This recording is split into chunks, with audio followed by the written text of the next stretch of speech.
essayes de monter ta confiance en toi, ces personnes vont à chaque fois te tirer vers le bas, qu'elles le veuillent ou non. Et te dis pas non mais je veux les garder parce que moi je vais leur montrer justement comment avoir confiance. Non mais attends, avant de pouvoir aider les autres, tu dois t'aider toi-même.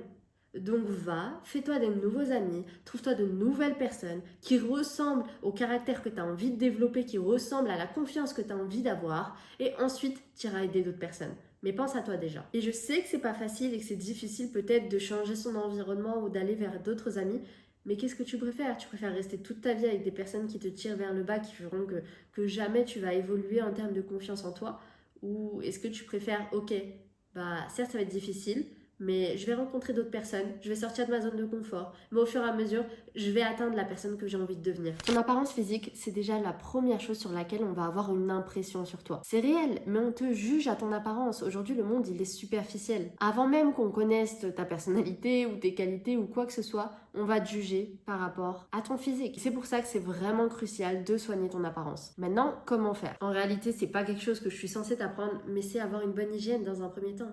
Avoir des cheveux propres, sentir bon, avoir une bonne haleine. Il va aussi avoir le côté être en forme, se sentir bien dans sa peau, être sportif. Pourquoi? Parce qu'aujourd'hui, on te classifie directement dans une case. Est-ce que tu fais partie des personnes waouh, qui ont du temps à s'accorder pour leur corps, pour leur bien-être? Ou est-ce que tu fais partie des personnes qui se négligent, qui font pas attention à elles?